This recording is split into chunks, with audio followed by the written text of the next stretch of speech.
J'ai créé un outil d'IA révolutionnaire qui a transformé notre entreprise en faillite en un empire de 200 millions de dollars, mais le jour de mon mariage, mon père a donné la société à ma demi-sœur, qui avait abandonné l'université.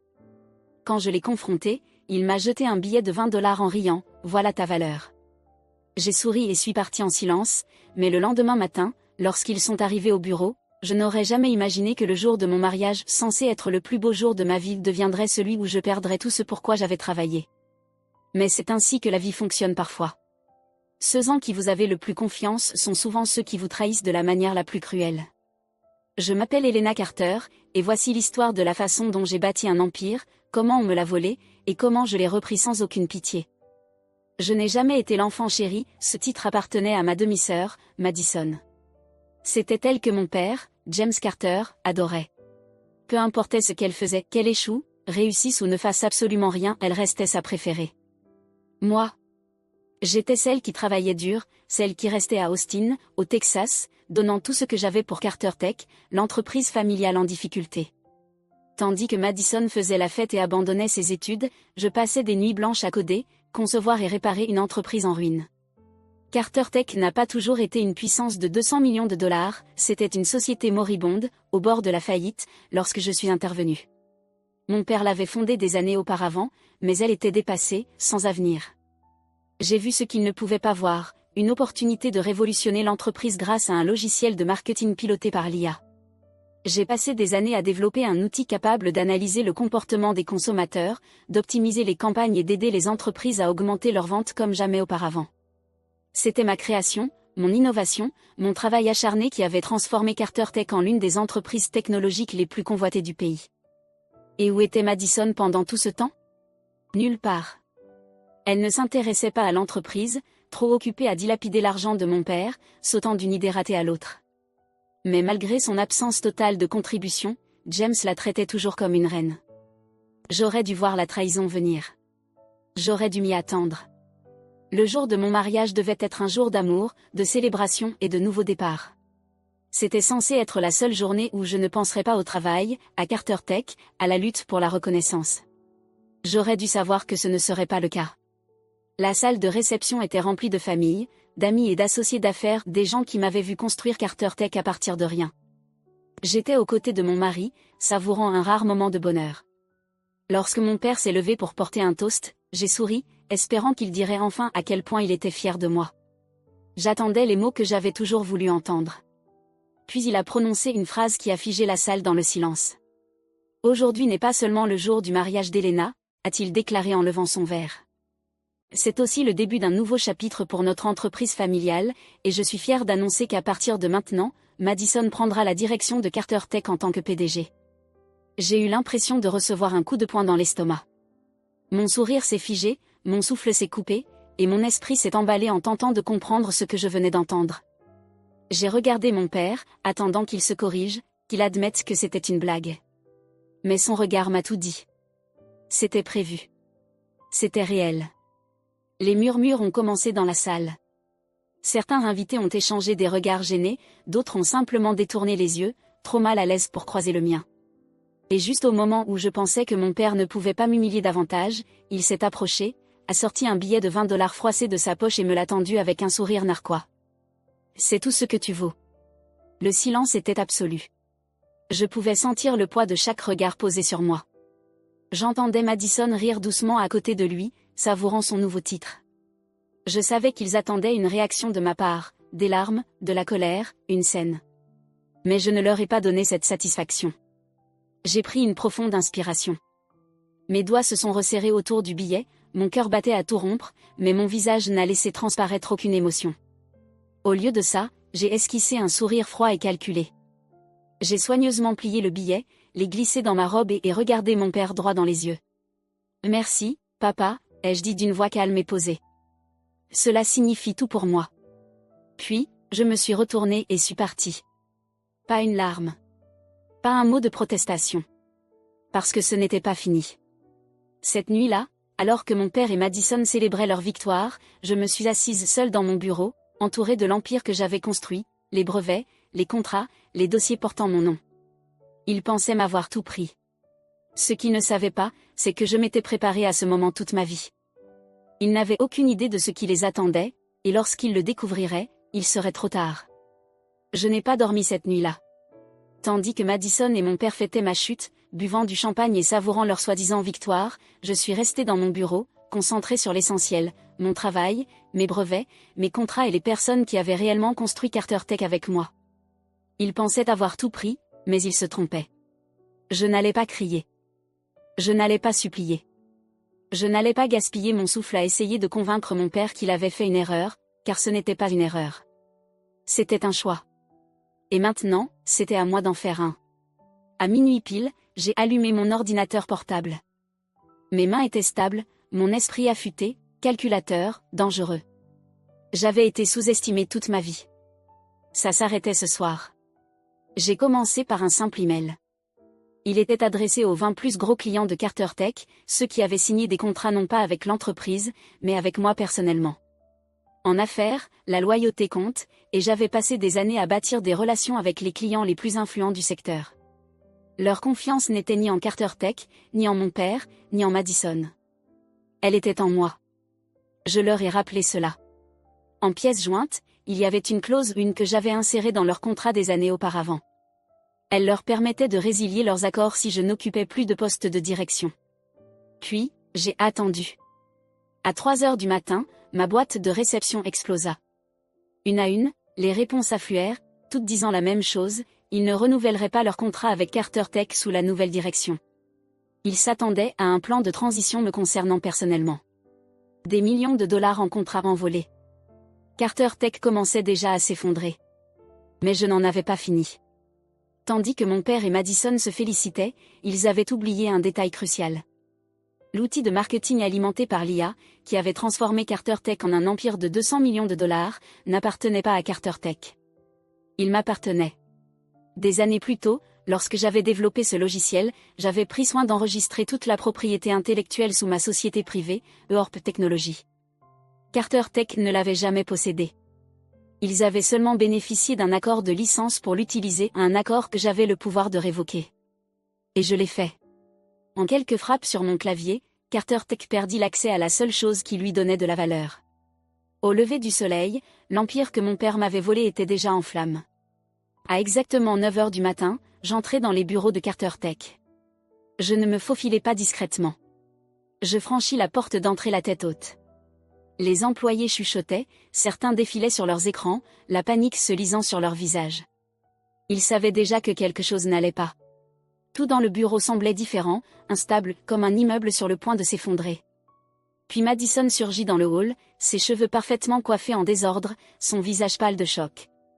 Elle me tendit son téléphone sous le nez, exigeant des explications. Je jetai un œil à l'écran. C'était un email de notre plus gros client, contrat résilié, avec effet immédiat. Je penchai légèrement la tête. « Oh, ça, dis-je d'une voix froide. Ce n'est que le début. » Derrière elle, mon père entra à son tour, tout aussi ébranlé. Il portait son habituel costume hors de prix, mais son pas était hésitant, sa confiance fissurée. « Helena, commença-t-il d'une voix plus basse, plus prudente qu'à l'accoutumée. Soyons raisonnables. J'eus presque envie de rire. Maintenant, il voulait être raisonnable. Je l'ignorai et passai devant eux, me dirigeant droit vers la salle de conférence des cadres. Je tapai sur l'écran de ma tablette, et le grand moniteur s'illumina. J'affichai 3 documents. Le premier était ma lettre de démission officielle, effective immédiatement, indiquant que je ne faisais plus partie de Carter Tech. Le deuxième était un dossier contenant les clauses de résiliation signées par nos principaux clients, montrant qu'ils quittaient la société parce que j'étais parti. Le troisième était l'acte de propriété légale prouvant que le logiciel d'IA, la base même de l'entreprise, m'appartenait, et que leur licence venait d'expirer. Je me tournai vers eux. « Vous vouliez me mettre dehors » dis-je posément, observant la couleur quitter leur visage. « Félicitations, vous avez obtenu ce que vous vouliez. » Mon père regarda les documents, ses mains tremblantes. Sa voix était plus basse à présent, presque suppliante. « Nous pouvons arranger ça, Helena. Parlons-en. » « Parler » répétai-je, un sourcil levé. « Comme tu as parlé avec moi à mon mariage, quand tu m'as tendu un billet de $20 en me disant que c'était tout ce que je valais. » Le sourire arrogant de Madison avait disparu. Elle murmura, « Tu l'as fait exprès. Tu as planifié tout ça. » Je croisai son regard furieux avec un calme glacial. Non, Madison. J'ai passé 10 ans à bâtir cette entreprise, et toi et papa me l'avez volée en une seule nuit. Je me penchai légèrement vers elle, plantant mes yeux dans les siens. Je viens simplement de la reprendre. Avant qu'il ne puisse répondre, le directeur financier frappa à la porte, le visage blême comme un fantôme. Il se tourna vers mon père et dit, « James, nous avons un grave problème. Nos investisseurs se retirent, les employés démissionnent, et sans le logiciel d'Elena, nous n'avons plus rien. » Un silence pesant et étouffant envahit la pièce. Mon père, l'homme qui autrefois me regardait de haut en me disant que je ne valais rien, était en train de voir tout ce qu'il possédait partir en fumée. Madison, la soi-disant PDG, restait figée, réalisant qu'elle n'était qu'un titre vide, sans aucun pouvoir. Je pris mon sac à main, redressai ma veste et marchai vers la porte. Juste avant de sortir, je me retournai une dernière fois. Je sortis de ma poche le billet froissé de 20 $ que mon père m'avait donné à mon mariage et le brandis devant lui. Au fait, dis-je, la voix teintée d'amusement, je n'en aurai plus besoin. Puis je le laissai tomber sur la table, me retournai et sortis. Je ne regardai jamais en arrière. Quand je quittai Carter Tech ce matin-là, je savais que je n'y remettrais jamais les pieds. J'avais tout réduit en cendres, l'arrogance de mon père, les illusions de Madison, l'empire qu'il croyait m'avoir volé. Ils n'avaient encore aucune idée de l'ampleur des dégâts, mais ils allaient bientôt le découvrir. La véritable tempête ne faisait que commencer. À midi, la nouvelle s'était propagée comme une traînée de poudre. Le monde des affaires était en état de choc alors que les rapports affluaient. Carter Tech perd ses plus gros clients en une nuit. L'entreprise en crise. Démission de masse après un bouleversement à la direction. Exclusif, conflit sur la propriété du logiciel d'IA de Carter Tech. Que va-t-il se passer? Les médias se régalaient. Les investisseurs paniquaient. Les employés tentaient de comprendre leur prochain mouvement. La valeur des actions s'effondrait. Et mon père? Il se noyait. À 13h, mon téléphone vibra. James Carter. Je laissai son appel sonner. Puis ce fut Madison. Je l'ignorais aussi. Je n'avais plus rien à leur dire, mais je n'avais pas encore fini de les regarder tomber. À 15h, j'étais assise dans mon nouveau bureau, un espace élégant aux murs de verre en plein cœur d'Austin. C'était plus petit que Carter Tech, mais c'était le mien. Orp Technologies était officiellement lancé, et mon équipe de base, les développeurs, ingénieurs et cadres supérieurs qui m'avaient suivi étaient déjà en train de mettre en place les opérations. Je pris une gorgée de café. Alors que j'observais en temps réel le cours de l'action de Carter Tech s'effondrer, c'était presque poétique. Puis, à 16h, le moment que j'attendais arriva, une conférence de presse en direct. James Carter se tenait au podium, son habituel sourire confiant remplacé par des lèvres pincées et un regard fatigué. Madison était à ses côtés, livide et tremblante. Les flashs crépitaient, les journalistes criaient.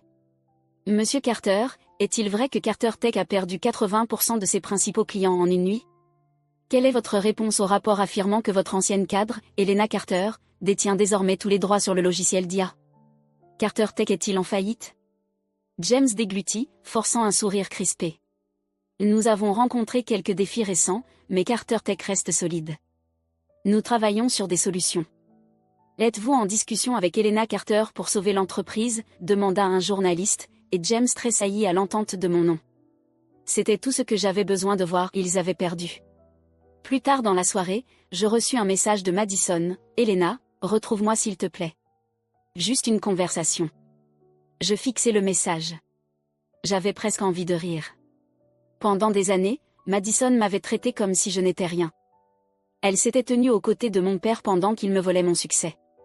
Elle avait ri de mon humiliation le jour de mon mariage, et maintenant, elle me suppliait.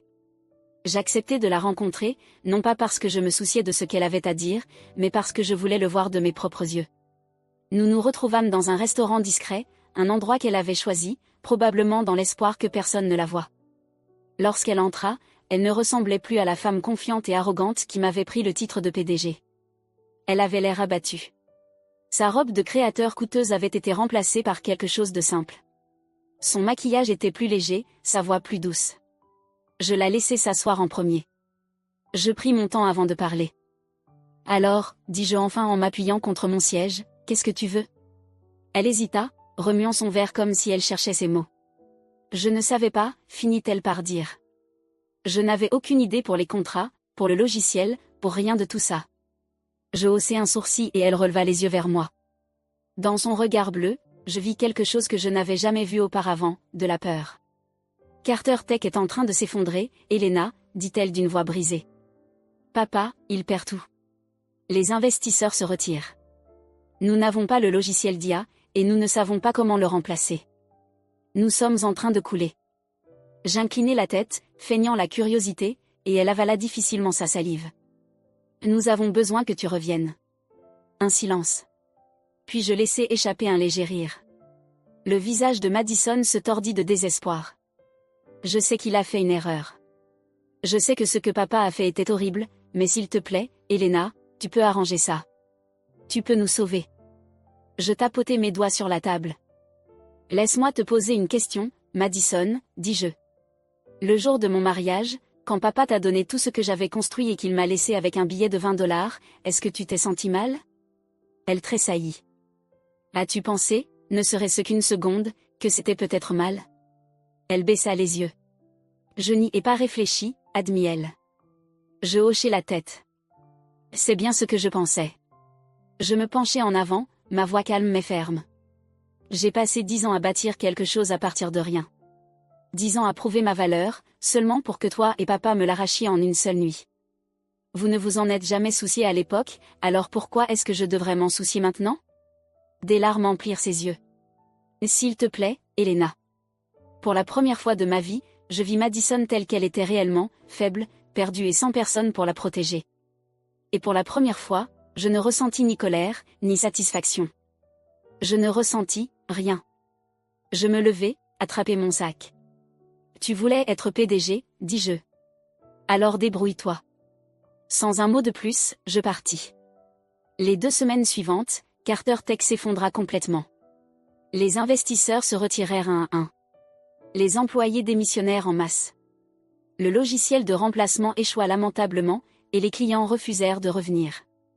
Puis vint le coup de grâce. Le conseil d'administration organisa un vote.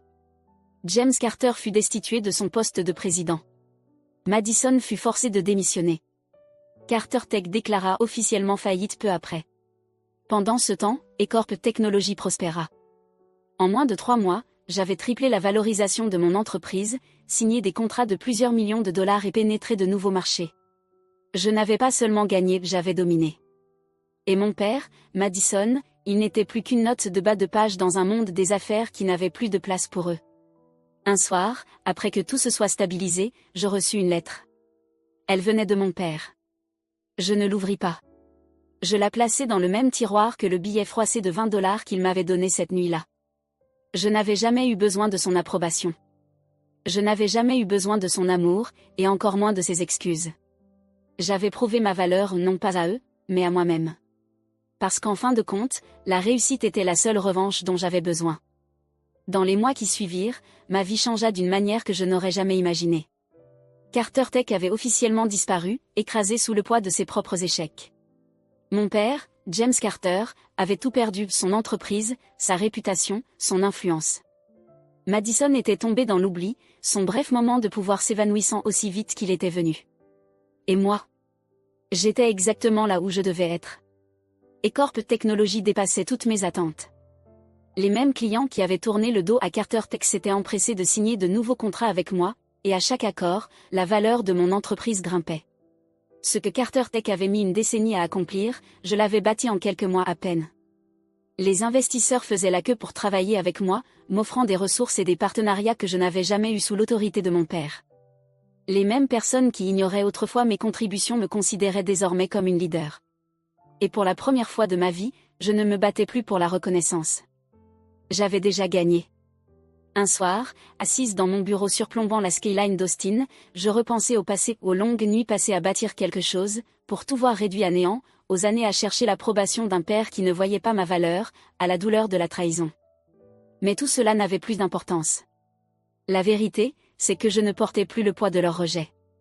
Je n'avais plus besoin de validation. J'avais prouvé ma valeur pas à eux, mais à moi-même. Quelques jours plus tard, je reçus une invitation par courrier. Elle venait de l'ancienne école de commerce de Madison, qui me demandait d'être la conférencière principale de la cérémonie de remise des diplômes. Le thème, le pouvoir des leaders sous-estimés. Je ne pus m'empêcher de sourire devant l'ironie. La même institution qui avait autrefois encensé Madison comme une future leader voulait maintenant entendre mon histoire. J'acceptai sans hésiter.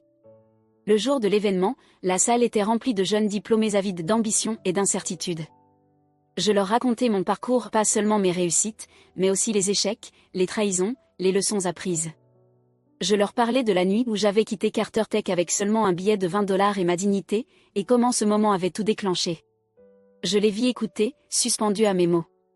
Et à cet instant, je compris quelque chose, je ne faisais pas que raconter mon histoire. J'inspirais la prochaine génération de leaders sous-estimés. Après le discours, une jeune femme s'approcha de moi, nerveuse mais déterminée. « Mademoiselle Carter, dit-elle, quel a été le moment le plus difficile de votre parcours ?» Je réfléchis un instant avant de répondre. « Lâcher prise », répondis-je honnêtement. Pas sur l'entreprise, ni sur le succès, mais sur la colère, sur le besoin de prouver quelque chose à des gens qui n'avaient jamais mérité ma loyauté. Une fois que j'ai fait ça, tout s'est mis en place. Cette nuit-là, assise chez moi avec un verre de vin, je sortis une vieille boîte en bois du tiroir de mon bureau. À l'intérieur se trouvait le billet froissé de $20 que mon père m'avait donné le jour de mon mariage. Pendant des mois, je l'avais gardé comme un rappel d'où je venais, de la trahison qui avait alimenté mon succès. Mais je n'en avais plus besoin. Il avait accompli son rôle. Je pris le billet, le lissai soigneusement et le glissai dans un album photo, celui qui contenait les images de mon parcours, depuis la petite entreprise en difficulté que j'avais tenté de sauver jusqu'à l'empire florissant que j'avais bâti selon mes propres termes. Je ne regardais plus en arrière avec colère. Je me tournais vers l'avenir, un avenir qui m'appartenait entièrement. Et cette fois, je ne portais plus le poids des attentes de qui que ce soit. J'avais triomphé. J'avais gagné. Et c'était tout ce qui comptait.